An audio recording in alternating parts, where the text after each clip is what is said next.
buenos días. A nombre del Centro de Actualización Profesional para Ingenierías CAPI, el día de hoy damos inicio al diplomado de diseño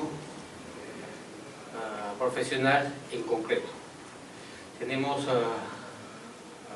el primer módulo, que es el diseño en concreto, al ingeniero César Casildo Rodas, quien dejo con ustedes, profesional con amplia experiencia en el tema y docente del CAPI. Ingeniero, muy buenos días. Entonces vamos a dar inicio a este diplomado que tenemos, digamos, varias semanas, por lo tanto vamos a ir avanzando al ritmo que ustedes impongan, no el que imponga yo.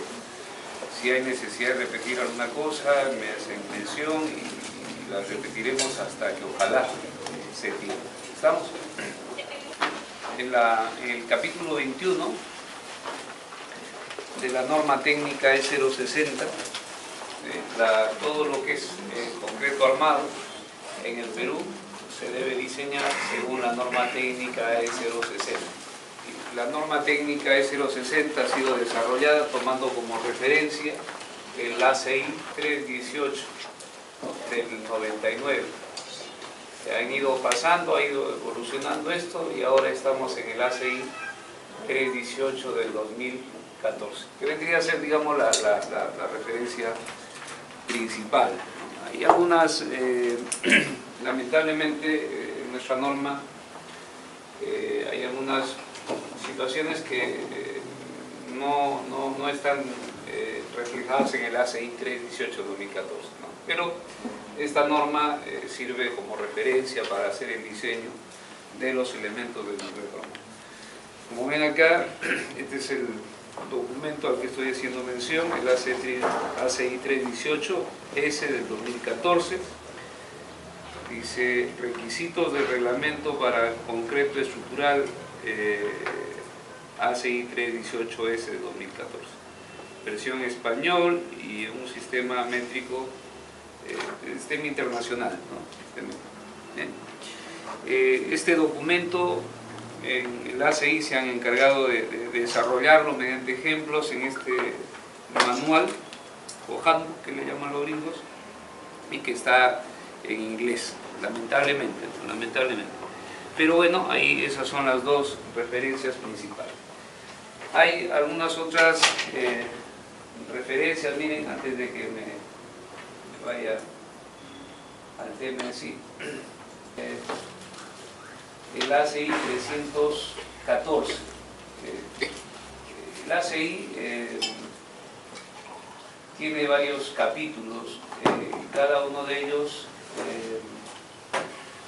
o comisiones, para no llamar capítulos, ¿no? Cada uno de ellos se aboca a tratar el uso del concreto en una determinada obra civil. Para edificios es el ACI 318, capítulo ACI 318. Para, por ejemplo, estructuras de contención de líquidos es el ACI 350. Hay un montón de ACI, ¿no? Creo que por acá tengo, a ver, me ubico lo que van a ver aquí es el manual del ACI y aquí están todos los capítulos, todas las comisiones del ACI, los diferentes grupos que tiene el ACI, por no llamarle capítulos, tienen el 104 y seguimos hacia abajo, llegamos a 500 no sé cuánto. El capítulo que se, digamos, dedica a estudiar el uso del concreto en edificaciones es, como mencionaba, el ACI 318. Por acá, si seguimos, vamos a encontrar el ACI 350, que es el que se usa para el diseño de estructuras de contención de líquidos. Entonces, hay diferentes regulaciones, ¿no? Lo que quiero indicar, que los criterios para diseñar un edificio son diferentes que se deben usar o implementar en el diseño de un depósito para contener agua. Son diferentes los requerimientos, ¿no? Igual, el ACI tiene por ahí un capítulo que estudia el uso del concreto en puentes, que son otros requisitos, hay otros requerimientos, ¿no?, que considerar en el diseño de un puente. que son obviamente diferentes al de un edificio, y eso debe entenderse por la naturaleza de la misma obra, ¿no? Entonces, si gustan, luego les alcanzo esa publicación. De todos esos, miren, el que interesa y que ojalá más adelante se obtenga una versión en español es el ACI 314R. Voy a... se abre...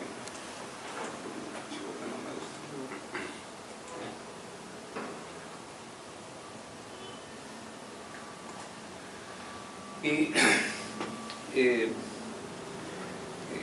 esta es una publicación que tiene como origen colombiano. O sea, los colombianos, ellos desarrollaron una guía para el diseño de edificios de pequeña altura. Y luego el ACI lo ha tomado como propio y lo está publicando en inglés. Lo malo es que no encuentro hasta ahora la publicación en español, ¿no? que es Lo que pasa es que este es un documento, digamos, para aquellos que somos prácticos, es decir, no nos gusta hacer investigación, sino aplicar lo que otros estudian. Un documento para ingenieros prácticos, ¿no? O sea, está todo bien resumido, ¿no? Y como mencionaba, sirve para hacer el diseño de edificios de pequeña altura. Aquí hay un montón de ecuaciones simplificadas para el diseño de los elementos estructurales, por ejemplo, ecuaciones simplificadas para hacer el análisis estructural, para el diseño propiamente dicho. Maravilla este documento, ¿no? Ahí están, ¿no?, los recubrimientos, es decir, hay, pero como en botica, digamos, ¿no? Si, por ejemplo, lo que me estaba preguntando hasta ahorita el ingeniero, o sea, cómo calcular la longitud de desarrollo con ancho estándar, qué dimensión debe tener el elemento estructural. Estas dimensiones que aparecen acá deben entenderse así, muy conservadoras, ¿no?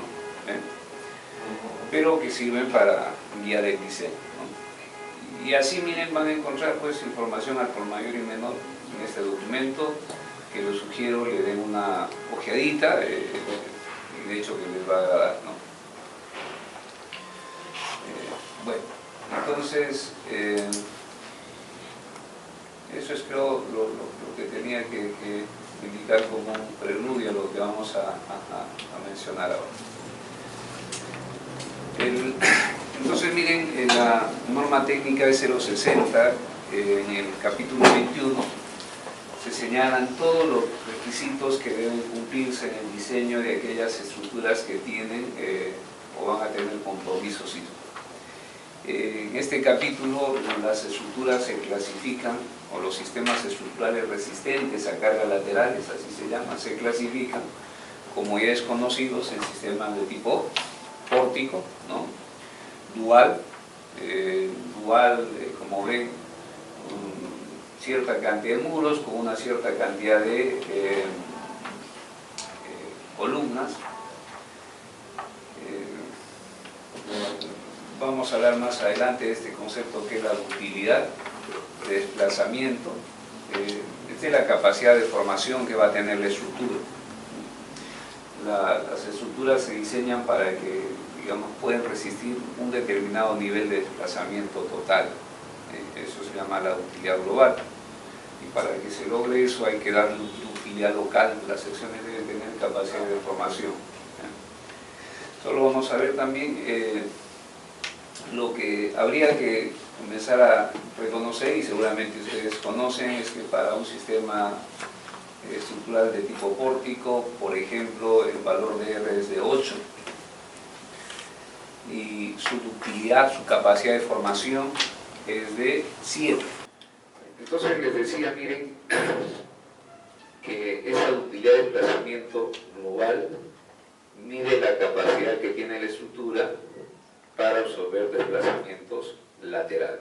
Mientras más capacidad de desplazamiento lateral tiene la estructura, mayor capacidad tiene para disipar energía sísmica. Para lograr que la estructura tenga esta capacidad de formación, lo que hay que generar o disponer o proteger, mejor dicho, son los extremos de los elementos estructurales, de vigas y columnas. Esa protección se hace mediante la adición de estribos. Mientras se tenga mayor cantidad de estribos, esas secciones de los extremos van a tener mayor ductilidad y le van a dar capacidad de formación a la estructura. El valor de R, como comentaba hace rato, es de 8 para la estructura tipo pórtico, ¿no? En los sistemas duales, al ser rígidos, tienen poca capacidad de desarrollar desplazamientos laterales. Por lo tanto, su ductilidad decrece con respecto a un sistema porticado que es más flexible. Como ven, aquí la ductilidad que va a desarrollar la estructura es de aproximadamente de 5. Menor ductilidad que esta estructura, menor capacidad de disipar energía. Por lo tanto, aquí probablemente no se requiera mucha protección en los extremos de los elementos estructurales. Luego tenemos el sistema base de muros. Es una estructura mucho más rígida y como tal va a controlar los desplazamientos laterales. Eso juega un poquito en su contra porque reduce la capacidad de formación de la estructura. Como ven, su ductilidad es de aproximadamente 4. Este sistema tiene menor capacidad de disipar de energía que el sistema dual y que el sistema base de pórticos.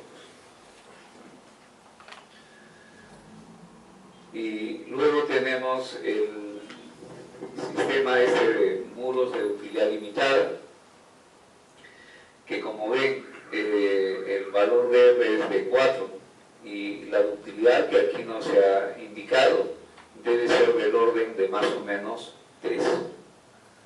Menor capacidad de disipar energía, es una estructura muy rígida, capaz o incapaz de desarrollar deformaciones inelásticas, que es lo que se requiere para que la estructura pueda disipar energía. Entonces miren, lo que pasa aquí es lo siguiente, ¿no?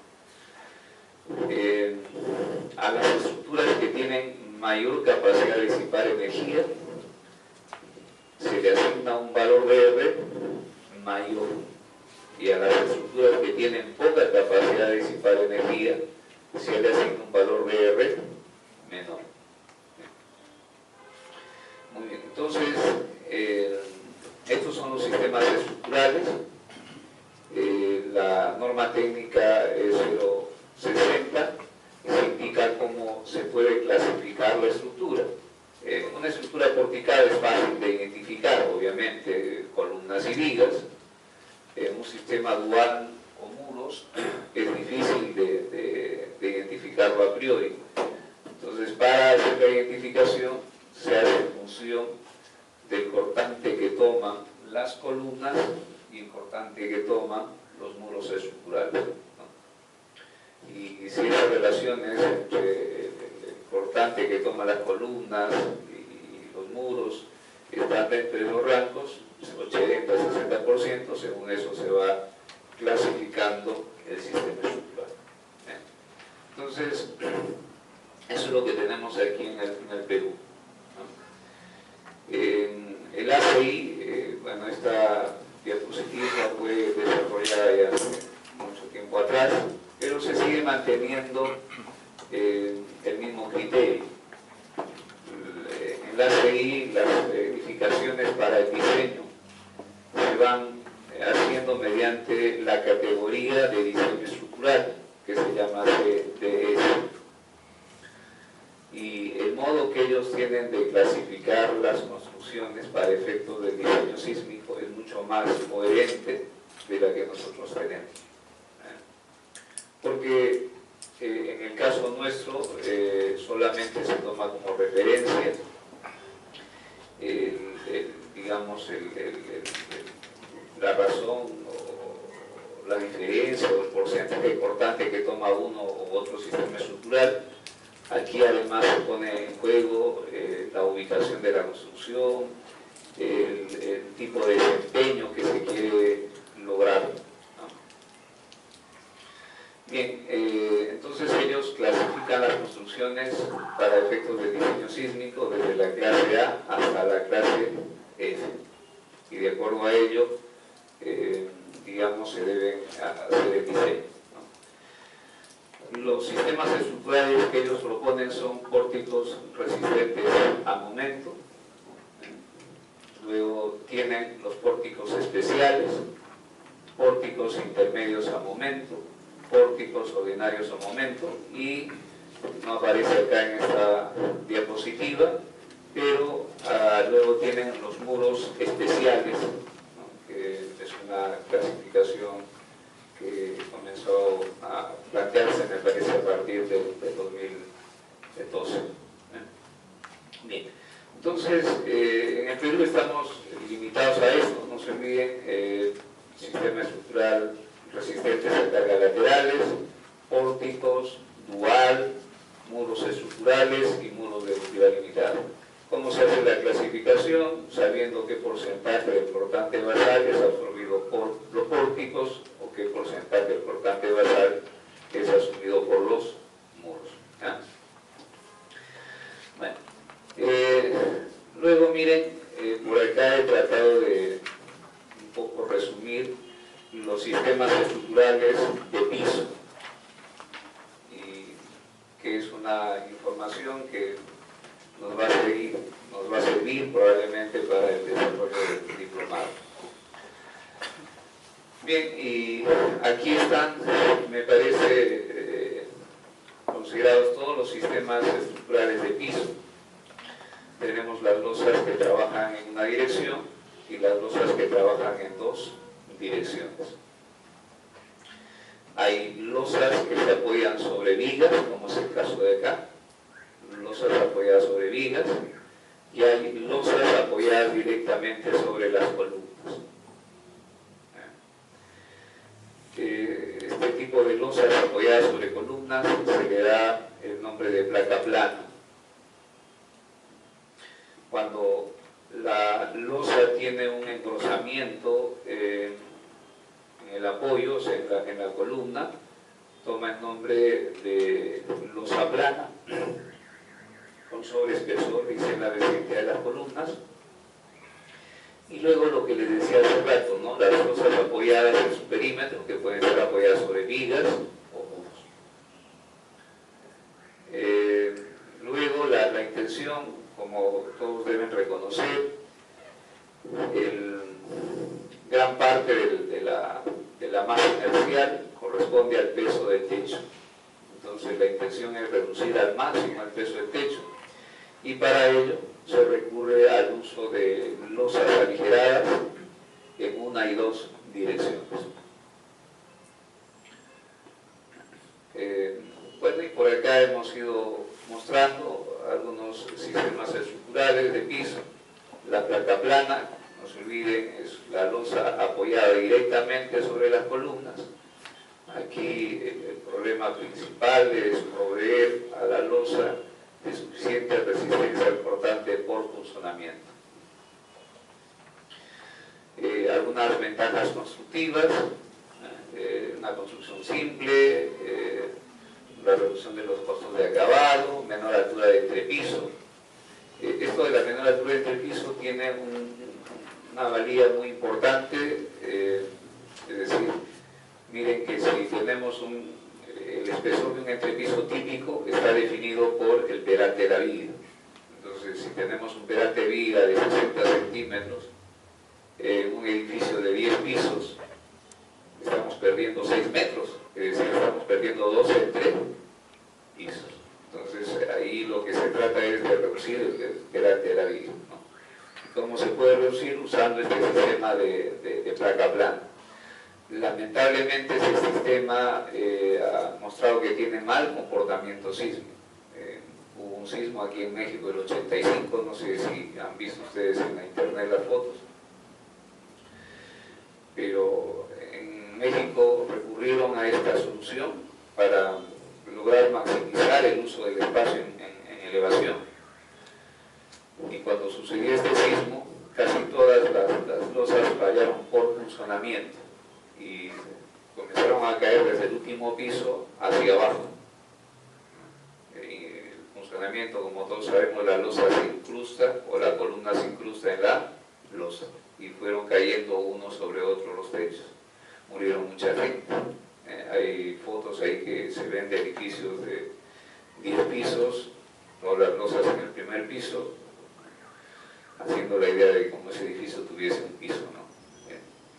Entonces ya el uso de este sistema en zonas de alto riesgo sísmico está un poco proscrito, no debería usarse, ¿no? Tal vez en pequeñas edificaciones industriales se podría hacer uso de este sistema.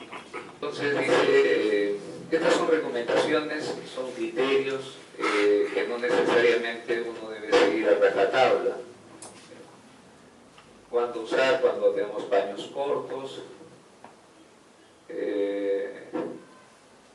con cargas muy pequeñas. La sobrecarga recomendada es de 200 kilogramos metro cuadrado, entre baños de 4,50 a 9 metros. Y para sobrecargas de 500 kilogramos metro cuadrado, entre 4,50 a 7 metros 50.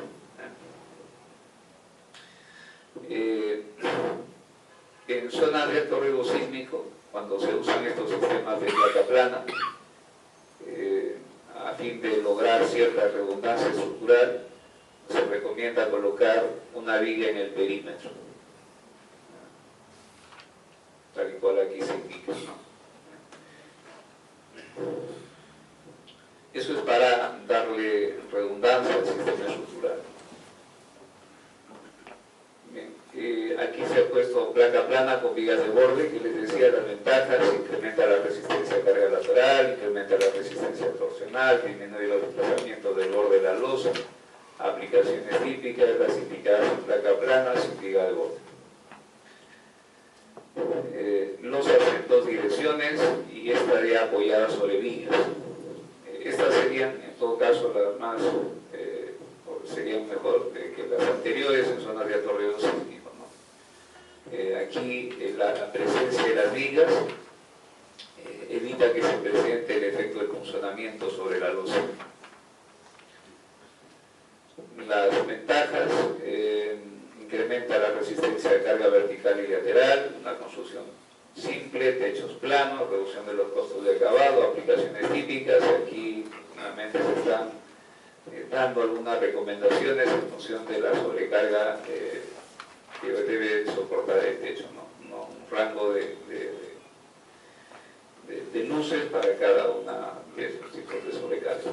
Y luego viene la losa plana. Recuerden que el término placa plana es sin engrosamiento en las inmediaciones del apoyo. Esta es losa plana. Entonces aquí la losa ya tiene un engrosamiento en el apoyo y la idea de este engrosamiento es incrementar la resistencia al funcionamiento de la losa.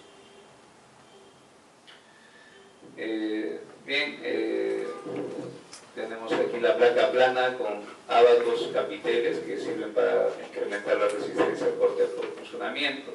Algunas ventajas: reducción de la deformación de la losa, incremento de la resistencia al portante de la losa, techos relativamente planos, menor altura de entrepiso, y luego aquí se están indicando algunos claros en función de la sobrecarga.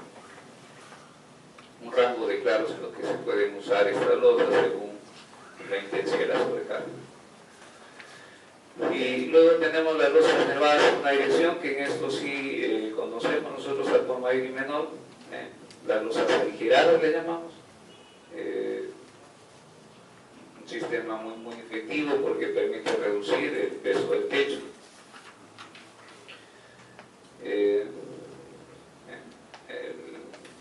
Las losas nervadas en una dirección, hay algunas recomendaciones geométricas que cumplir. Estas sí son condiciones reglamentarias. Por ejemplo, que el ancho del nervio tiene que ser como mínimo 10 centímetros, que la separación entre los ejes de los nervios no puede ser más de 75 centímetros, aquí le he puesto 70, se me ha pasado.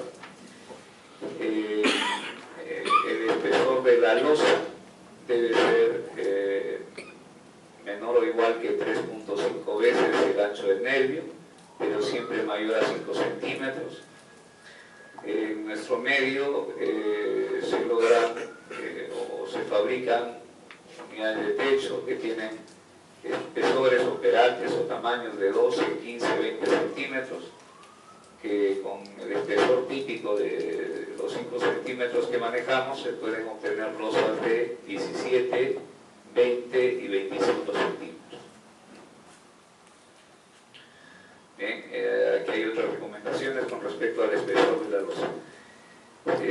Aquí, digamos, hay que recordar lo siguiente, ¿no? Si colocamos aquí, en el caso de las losas aligeradas, con el sistema tradicional que tenemos, con el espaciamiento de nervios de 40 centímetros, y además tomando en cuenta que vamos a usar unidades de arcilla cocida, se obtienen losas que tienen perantes de, si se usan ladrillos de 12 centímetros, de 17 centímetros, 20 centímetros y 25 centímetros. Esas losas tienen un peso por metro cuadrado que van en este orden: 280, 300 y 350 kilos por cada metro cuadrado, ¿no? Eso es un dato de diseño porque vamos a implementar probablemente más adelante, ¿no? Lo típico para nosotros es que la separación centro a centro sea de 40 centímetros y que la losa tenga 5 centímetros. Pero podemos lograr perantes diferentes a los de acá, sí. Me acuerdo que por acá por Lima hicimos un proyecto y la losa que usamos fue un claro de 12 metros, me acuerdo, ¿no? Y como estaban apurados querían hacerlo de concreto reforzado, no de concreto preesforzado. Entonces planteamos una losa de 40 centímetros, 45 fue, ¿no? Colocamos 2 ladrillos unos encima del otro, los fijamos adecuadamente y luego le colocamos la losita de 5 centímetros, quedó un perante de 45 centímetros. Lo que quiero decir es que no deberíamos limitarnos a pensar solamente en estos espesores, ¿no? O sea, es cuestión de ir adecuando la losa para darle mayores dimensiones, ¿no? Tal vez, por ejemplo, se pueda colocar encima del ladrillo o por debajo de él una tira de tecnopor y logramos incrementar el perante de la losa, ¿no? Para cubrir mayores distancias entre poros. Bien, aquí algunas ventajas. Luego, por acá tenemos las losas aligeradas en 2 direcciones,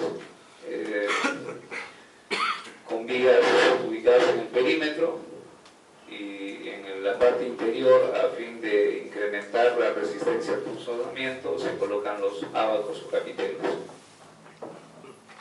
Algunas ventajas, y creo que ahí está, ¿no? Me pasó así de rápido porque, digamos, este conocimiento ya generalizado por parte nuestra, ¿no?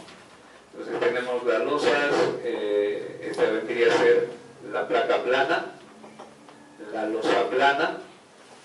losa apoyada sobre vigas, la placa plana apoyada sobre vigas, losas unidireccionales, losas bidireccionales, las losas aligeradas en 2 direcciones, que a veces le dan el nombre de encasetonado.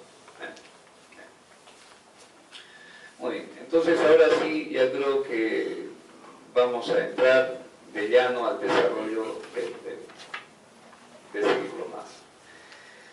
Miren, para hacer el diseño consciente de un elemento de concreto armado, lo que debemos reconocer al inicio son todos los supuestos en los que se fundamentan las ecuaciones que nosotros usamos, lo que se llama la mecánica del concreto armado, ¿no? Y como ven, hay 5 supuestos que son los que se emplean en el desarrollo de estas ecuaciones. Asimilar estos 5 supuestos, porque es en función de ellos los que se desarrollan todas las ecuaciones que usamos en el diseño de los elementos de concreto armado. Y el primero creo que es más que elemental, y se implica que debe haber equilibrio entre las fuerzas internas y las fuerzas externas, ¿no? Es el principio básico del Estado. Luego hay el otro principio que es la adherencia perfecta entre el concreto y el acero. El acero y el concreto sufren la misma deformación, ¿no? El tercero es la hipótesis de Navier, que dice que las secciones permanecen planas antes y después de aplicar las cargas. Este supuesto es muy importante porque gracias a él podemos aceptar que las deformaciones unitarias de las fibras que están por encima y por debajo del eje neutro guardan una relación lineal entre sí. Y luego que la resistencia a la tensión del concreto es despreciable, igual a cero. ¿Cómo se mide la resistencia a la tracción del concreto? Mediante un término que se llama el módulo de rotura. El módulo de rotura. El módulo de rotura es una medida indirecta de la resistencia a la tracción del concreto y es igual a 2 raíz de F'0. Ese es el módulo de rotura, la resistencia a la tracción indirecta.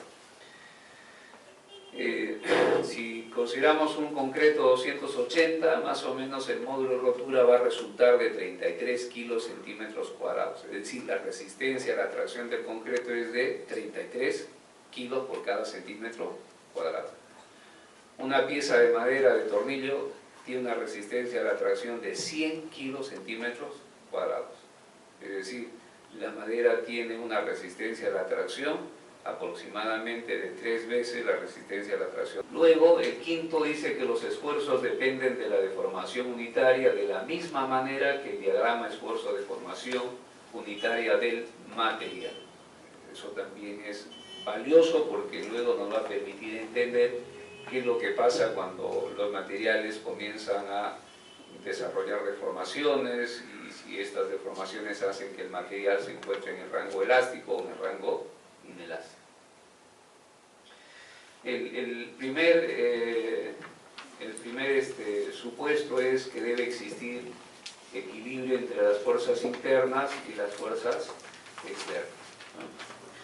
Entonces miren acá, lo que estoy mostrando es una columna con una carga aplicada con una determinada excentricidad, ¿no? Y como ven, en ambos extremos las excentricidades son iguales y es un elemento flexo comprimido,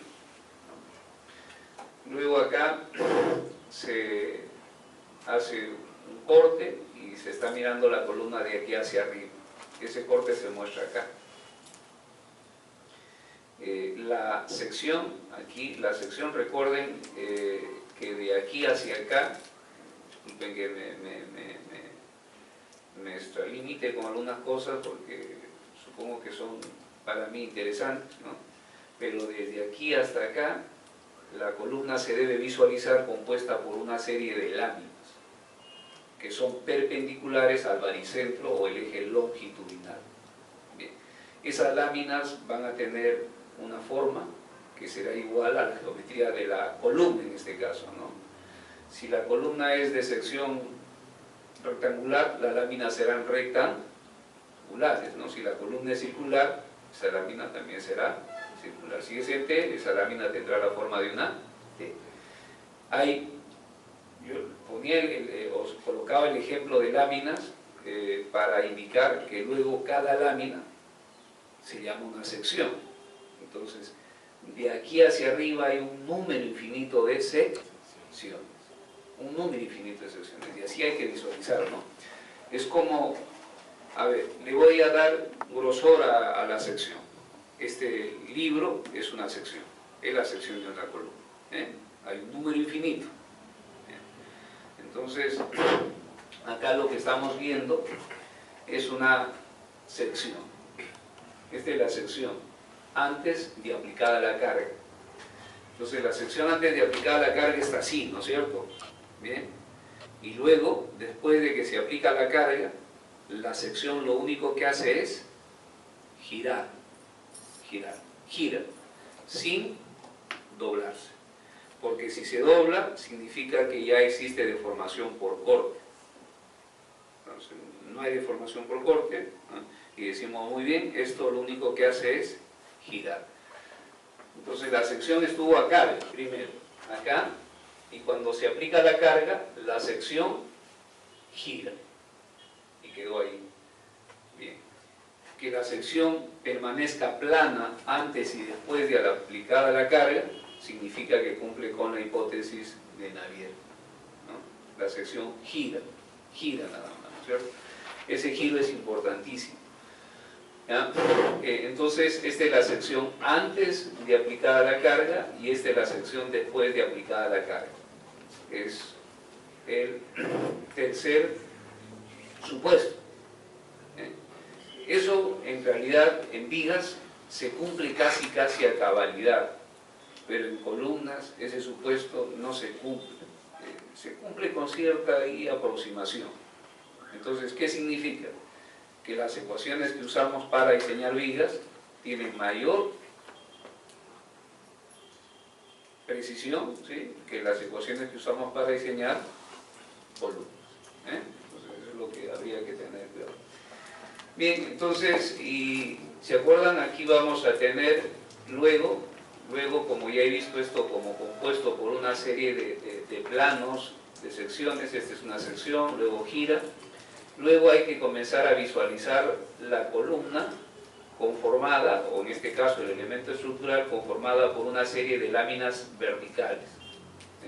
Aquí hay una lámina, ¿no?, o como si fuese una serie de tablitas verticales dispuestas desde este punto a este punto de acá. Aquí hay tablitas así, colocadas, unas al costado de la otra, y firmemente adheridas entre sí. ¿Qué nos han enseñado en los cursos básicos? Que de aquí hacia acá hay un número infinito de tablitas. Cada tabla, ¿qué nombre le damos? Una fibra. ¿Se acuerdan? Hay un número infinito de fibras. Entonces, bien, cuando esta sección gira,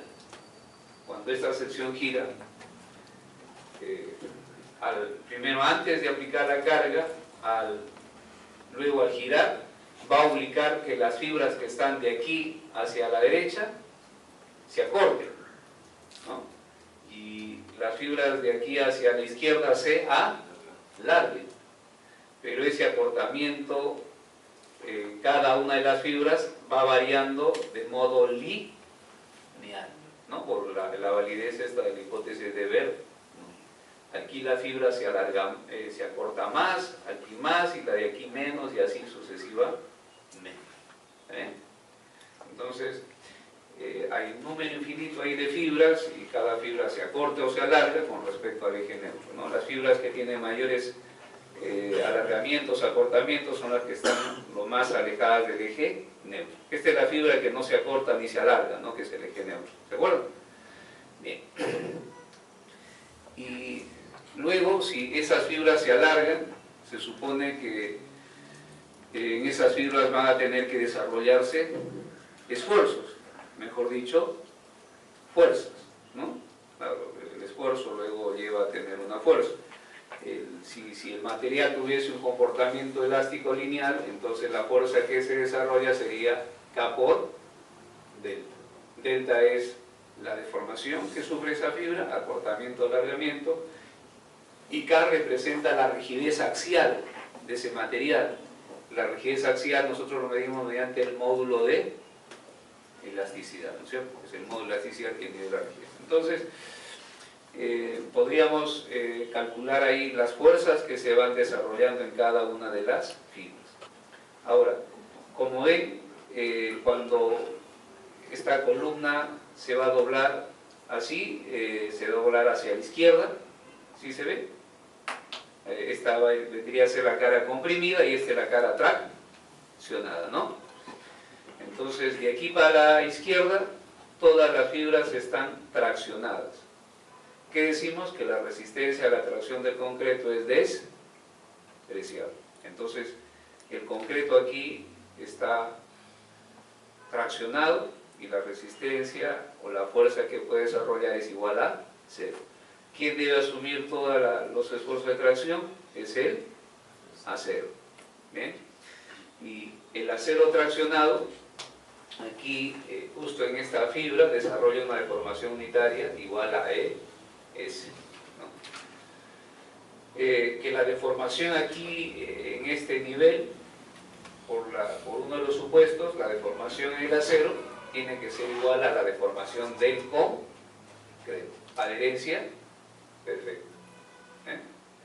Bueno, entonces aquí va a haber esfuerzo. El esfuerzo en el acero será, si ustedes recuerdan, será lo siguiente, siguiendo la ley de Hooke, será el módulo de elasticidad del acero por la deformación del acero, si es que está en el rango elástico, ¿no? Bueno, entonces va a haber un esfuerzo, y luego, si hay esfuerzo, luego podemos calcular una fuerza que será el producto del esfuerzo por el área de acero. ¿Se acuerdan? ¿Bien? Eso es lo que conocemos del elemento.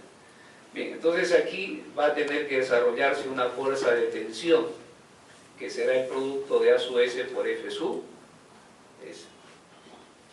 De aquí hacia la derecha, todas las fibras están comprimidas. El concreto tiene una alta resistencia a la compresión. Y lo que pasa es que cuando ya está próximo a la falla, una porción de ese concreto comprimido llega a plastificarse, ¿no? Y esa porción que llega a plastificarse tiene una profundidad, le llamamos, igual a A, que es la profundidad del bloque de compresión. ¿De acuerdo? Entonces, en esa profundidad del bloque de compresiones, el concreto llega a plastificarse. El esfuerzo que conduce a la plastificación del concreto es equivalente al 85% de F'. Este acero también desarrolla deformaciones unitarias, ¿no? Su S', desarrolla una forcita que sería su S' por F su S'. Y luego tenemos la fuerza que se desarrolla en el concreto, que será el volumen de este diagrama de esfuerzo, 0.85 F', A, por la profundidad, ¿no? Que obtenemos el volumen. Todas estas fuercitas que estoy mencionando, las que están acá, son fuerzas internas. ¿Bien? Y la fuerza externa sería la fuerza P sub n aplicada con esta excentricidad. Entonces luego debe presentarse el equilibrio entre fuerzas internas y fuerzas externas, ¿no? Y a través del planteamiento de estas ecuaciones de equilibrio se puede determinar cuánto vale la fuerza externa que conduce a esa condición, por ejemplo, en particular a la columna. Entonces, hay fuerzas internas, hay fuerzas externas y debe presentarse el equilibrio entre ellas, ¿no? Lo de la adherencia perfecta entre el concreto y el acero. Bueno, miren, aquí lo que tenemos es una barra corrugada, y luego esta barra corrugada es sometida a una tracción. Producto de esa fuerza de tracción, la barra va a sufrir un pequeño deslizamiento, se va a deslizar del concreto un poquito porque vence la resistencia a la adherencia química y a la fricción, ¿no? Y una vez que se desliza, los resaltes se apoyan sobre el concreto adyacente. Esta es la reacción que se da en el concreto adyacente. Esta reacción pasa al concreto como una acción, ¿no? Una fuerza que empuja en este sentido. Esa fuerza inclinada, que es la fuerza de apoyo del resalte sobre el concreto, luego se descompone en una fuerza radial. Esto es la reacción en el concreto y aquí aparece como acción, ¿no? Y aquí se muestra la componente radial. Esto pasa al concreto con sentido contrario, ¿sí se entiende eso, no? Aquí, el pulso mío. No, lo perdí. No se puede. Bueno, pero ahí está la flecha, no disculpen ustedes el trazo. Esto es la acción sobre el concreto y luego esto se descompone en una fuerza vertical. Esa fuerza vertical está alrededor de la barra, por eso se llama una fuerza radial. Esa fuerza radial está acá. ¿Qué genera esa fuerza radial en el concreto? ¿Qué tipo de esfuerzos? Es como si fuese aquí una tubería a presión, ¿no? Genera esfuerzos de tracción en el concreto. O sea, trata de expandir al concreto. Es como una tubería a presión, ¿no? Se expande transversalmente. Esos esfuerzos de tracción tienen una zona de influencia que está marcada por este círculo de trazos, o esta circunferencia de trazo discontinuo.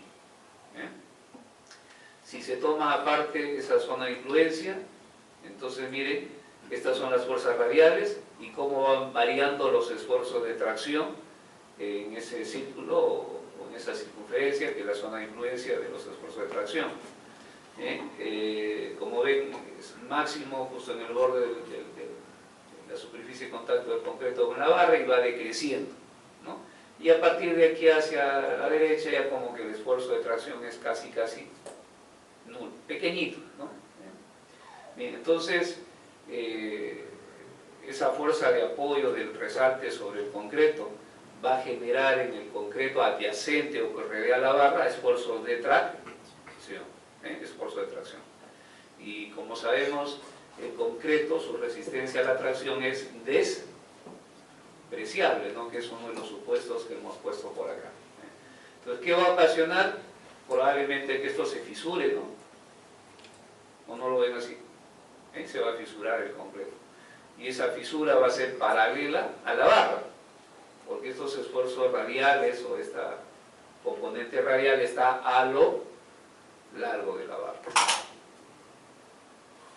El hendimiento es el término técnico que se usa, ¿no? Esos esfuerzos de tracción generan el hendimiento o fracturamiento del concreto, es el término técnico que se usa. Pero luego hay una componente horizontal. Esa componente horizontal está actuando en esta dirección, ¿no? Así, disculpen, trazo. Bien, entonces esa componente horizontal lo que va a tender es a generar el cizallamiento del concreto que queda entre las corrugaciones. ¿Se ve esa persona? ¿Sí? Bien, entonces, si ven, va a cizallar esta partecita, ¿no? Entonces aquí tenemos el concreto entre las corrugaciones. La componente horizontal, bien, este es el concreto, ¿no? Este es el concreto que queda entre las corrugaciones. ¿Se entiende ahí? Este es el concreto. Y aquí la corrugación está mostrada de este modo. Entonces la componente horizontal está así y va a generar el cizallamiento o el corte de esta porcioncita de concreto ubicada entre las corrugaciones. ¿Qué pasaría si esa fuerza horizontal supera la resistencia al cizallamiento del concreto entre corrugaciones? ¿Qué va a pasar? La barra se desprende, ¿no es cierto? Presenta el desprendimiento de la falla. Entonces lo que he tratado de mostrarles son los dos modos de falla que puede ocasionar esta fuerza de apoyo de la corrugación sobre el concreto, ¿no? O va a generar el fracturamiento, el hendimiento del concreto, que es el término que se usa, o va a generar el desprendimiento de la barra. Esos son los dos modos de falla de adherencia que se presenta en el concreto y el acero, ¿no? Bueno,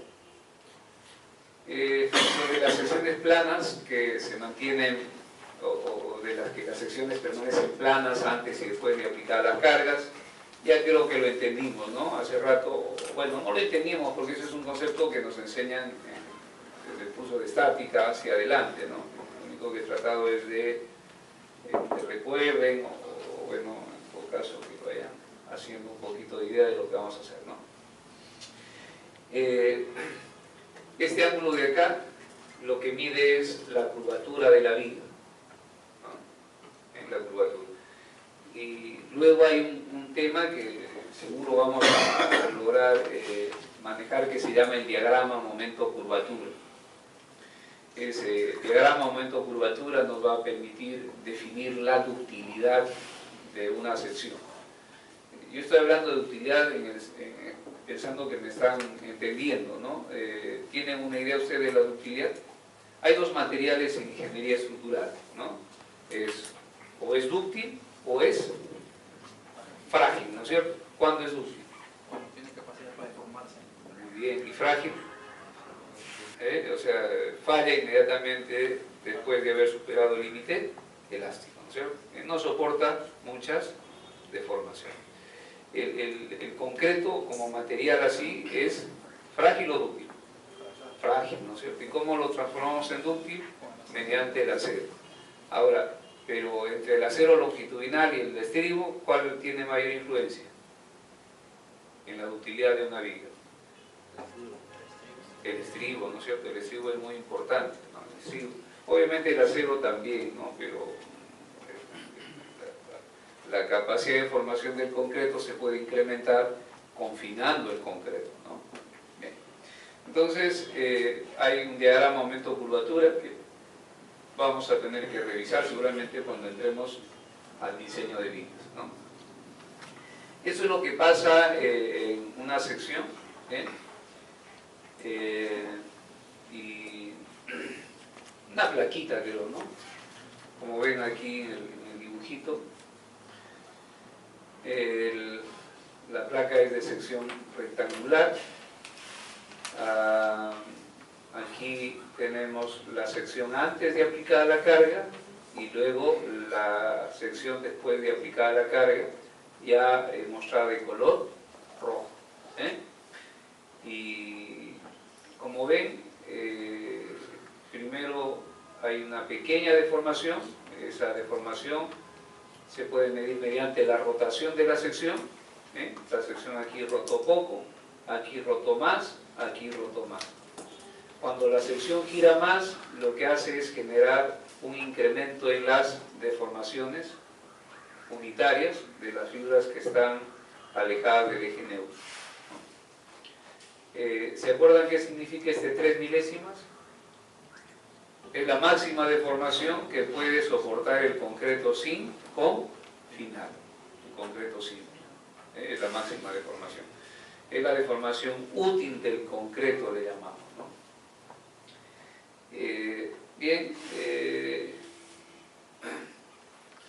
la deformación, conforme esta sección va girando, la deformación en la fibra extrema comprimida va incrementándose, ¿no es cierto? Hasta llegar a esta deformación de acá, que es igual a las 3 milésimas. ¿Qué pasa cuando la fibra extrema comprimida del concreto desarrolla una deformación unitaria de 3 milésimas? ¿Se acuerdan qué significaba eso? ¿Qué significaba? ¿Ah? No, se da inicio al proceso de aplastamiento del concreto. ¿Se acuerdan de ese término, no?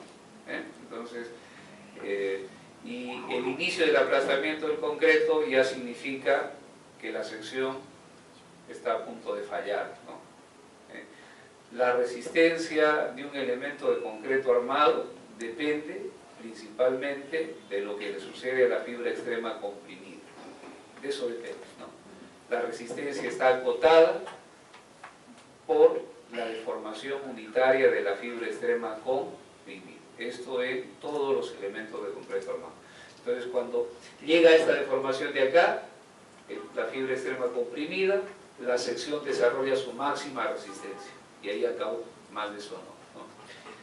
Bien, pero como hace rato comentábamos, esto será del concreto simple, pero si ahora yo comienzo a confinar esto, le pongo estribos, lo relleno de estribos, entonces el concreto va a ser capaz de desarrollar una deformación unitaria mayor.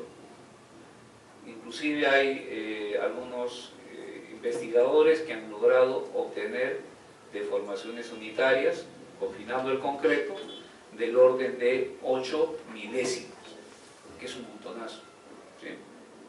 Entonces, al colocar estribos, lo que estoy haciendo es permitirle al concreto que desarrolle deformaciones unitarias de más de 3 milésimas, sea más dúctil, ¿no? O simplemente su ductilidad como tal, ¿no? Pero miren, ¿se acuerdan? Esta es la sección antes de aplicar la carga. Ya traté de ver cómo es que se visualiza la sección, y luego cuando se aplica la carga la sección gira, permaneciendo plana. Entonces miren, aquí en esta fibra, en la de acá, la deformación unitaria en el concreto es de 3 milésimas. Eso significa que de aquí hacia acá la deformación unitaria del concreto es de más de 3 milésimas. Eso sucede en las placas de concreto armado. Bien, entonces, pregunto, ¿de aquí para acá necesitamos colocar estribos? No, porque el concreto puede resistir a esa deformación sin mayor problema. ¿Y de aquí a acá qué debo hacer? Colocar estribos para darle la posibilidad que el concreto desarrolle deformaciones unitarias de más de 3 milésimas. Entonces ahí aparecen lo que se llaman los, ¿cómo se llama? Los núcleos o los elementos de borde, ¿no? Entonces la necesidad de confinar. Entonces, cuando entremos a placas vamos a ver cómo se calcula la longitud de confinamiento, pero ya entra un poquito la idea de por qué se necesita confinar, ¿no? El concreto resiste una deformación como concreto simple, una deformación unitaria de 3 milésimas. Y ya si la deformación unitaria es de más de 3 milésimas, hay que agregar estribos, ¿no es cierto? Muy bien. Y el otro supuesto era que la resistencia a la tracción del concreto es despreciable. La resistencia a la tracción del concreto se obtiene de modo indirecto. El ensayo estandarizado es una viga de concreto simple. Aquí había que borrar este acero. Bueno, solamente lo copié de algún sitio y no traté. Pero ahí se va colocando unas carguitas, ¿se acuerdan? Entonces ahí en el laboratorio, ¿no? Y luego cargamos hasta que el concreto se fractura. Tenemos la carga, el momento, tenemos las propiedades seccionales, y luego se calcula el esfuerzo que conduce a esa condición. Ese esfuerzo que conduce a la fractura del concreto viene a ser el módulo de rotura, que ya le hemos puesto por acá, ¿no? Y luego hay otro ensayo que es de la prueba brasileña, le llaman, en la que el cilindro se carga de manera longitudinal. Al cargarse así en compresión, entonces por efecto de Poisson hay una deformación transversal, o sea, esto se expande transversalmente. Eso significa que en esa dirección aparecen esfuerzos de tracción, ¿sí? Y luego este esfuerzo de tracción se puede cuantificar y representaría la resistencia a la tracción del concreto, ¿no? Y esto que para mí sí es importante que se entienda, ¿ya? Ojalá sea así, porque es parte fundamental de todo el curso. Miren, aquí lo que tenemos es el diagrama esfuerzo de formación del material con que se ha fabricado esta viga, ¿no? La viga es de sección rectangular. Aquí se está viendo el perfil longitudinal de la viga a lo largo, ¿no? Y esta es la sección antes de aplicar la carga. Y luego, conforme se va aplicando la carga, la sección va girando. Gira acá, luego gira acá y gira acá, ¿no? Sí, entonces son diferentes condiciones de carga, ¿no? Entonces tenemos la sección transversal, rectangular, una vista frontal. La pendiente del diagrama esfuerzo de formación, ¿qué es lo que mide la pendiente? El módulo de elasticidad. ¿Y el módulo de elasticidad qué representa? La rigidez axial del material, es decir, su resistencia a la deformación longitudinal, si quieren verlo así, ¿no? O axial, que le llamamos, ¿no? Entonces, miren, de aquí hacia acá esa pendiente más o menos es lineal, o sea, es una recta, y la pendiente aquí va decreciendo, ¿no? Va decreciendo, va decreciendo, va decreciendo, es decir, a partir de este punto la rigidez del material va perdiéndose, va decreciendo. De aquí hacia acá la rigidez se mantiene. ¿Qué decimos que aquí? ¿Qué es lo que sucede? Cuando la pendiente es constante, estamos en un rango elástico lineal, porque hay elástico no lineal, ¿no? Entonces, el material que tiene comportamiento elástico lineal tiene esta forma, ¿no? El elástico lineal, la deformación, el esfuerzo. Entonces, el recorrido de la carga, acá incluso, el recorrido de la carga, llega a este punto y luego se quita la carga y el recorrido de la descarga es el mismo. Esto es un comportamiento elástico, ¿no es cierto? Pero también puede suceder en esta situación, por acá la deformación, por acá el esfuerzo, y tenemos esto, el recorrido de la carga, aquí se llegó acá y luego se presenta la descarga, y el recorrido de la descarga es el mismo. Entonces tenemos un comportamiento elástico, sino que aquí es elástico lineal, porque existe proporcionalidad entre la deformación y el esfuerzo. Y la constante de proporcionalidad es la rigidez axial del material, el módulo de elasticidad. Y decimos que en esa etapa el esfuerzo es directamente proporcional a la deformación. La constante de proporcionalidad es el módulo de elasticidad o la rigidez axial del material. Aquí ya no podría usar esta ecuación de acá. Sé que tiene un comportamiento elástico, pero ya no es lineal. Elástico significa que si retiramos la carga, ¿se acuerdan? El cuerpo adopta su forma inicial, ¿no es cierto? Pero luego hay materiales que tienen comportamiento inelástico. Y hay elastoplástico, trilineal, es decir, hay al gusto del cliente, ¿no? Entonces, hay, por ejemplo, la deformación unitaria, el esfuerzo. Se carga hasta acá, es el recorrido de la carga, y luego la descarga viene por acá, ya no es el mismo. El recorrido de la carga es diferente al de la descarga. Aquí ya el material queda con una deformación remanente o permanente, comportamiento inelástico, ¿no es cierto? Comportamiento inelástico. Bien. Y voy a aprovechar acá, disculpe, porque la idea es que esto es la primera parte, como ven, vamos a usar algunas ecuaciones y luego vamos a comenzar recién con el diseño de vigas por acá, ¿no? Manejando algunos temas que tal vez les interese. ¿Se acuerdan que representa el área por debajo de esta línea? Es la cantidad de energía que se va almacenando, ¿no? Eso es lo que representa, ¿ya? Muy bien, entonces volvamos ahora al asunto este, ¿no?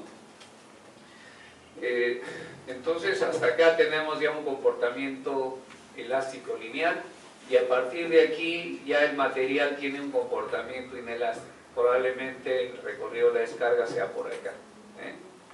La rigidez del material se va perdiendo conforme va incursionando en el rango inelástico.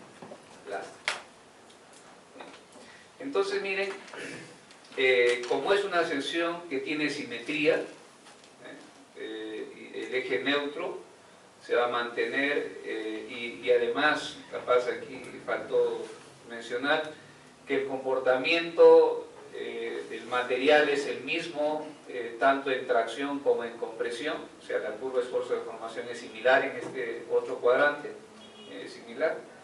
de aquí hacia arriba las fibras comprimidas, de aquí hacia abajo las traccionadas.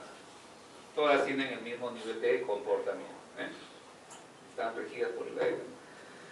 Entonces, en una primera etapa, la carga se va incrementando, la sección sigue girando. Miren que es una viga, la viga se dobla.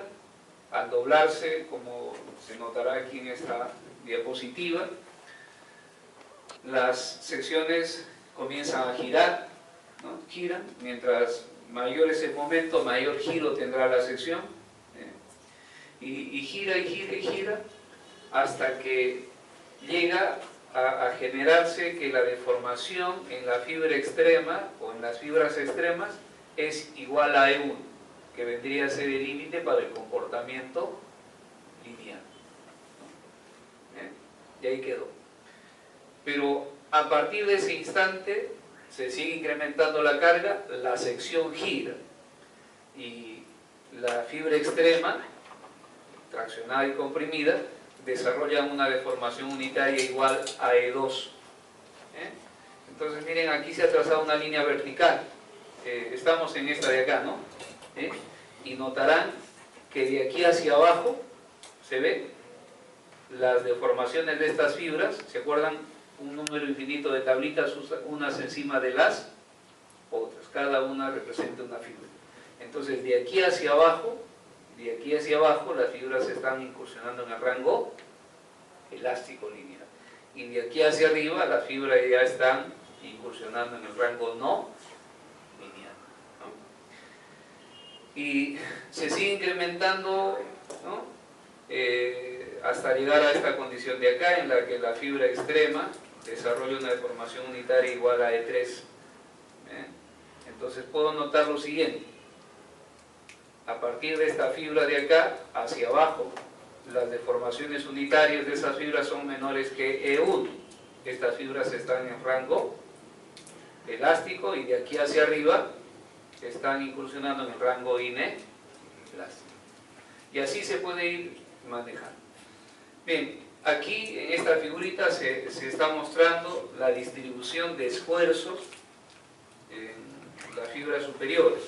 Para el primer caso, como ven, la distribución de esfuerzos guarda una relación lineal. Entonces decimos que está en el rango elástico, ¿no? Ya cuando estamos en la condición 2, entonces el diagrama de esfuerzos sobre esas fibras se aprecia lo siguiente, ¿no? Que de aquí hacia abajo todas estas fibras todavía están incursionando en el rango elástico lineal, y de aquí hacia arriba ya están en el rango inelástico. Igual pasa acá, ¿no? Lo que deben notar es que el diagrama de esfuerzos en estas fibras, ¿no?, van a tomar la forma del diagrama esfuerzo de formación del material.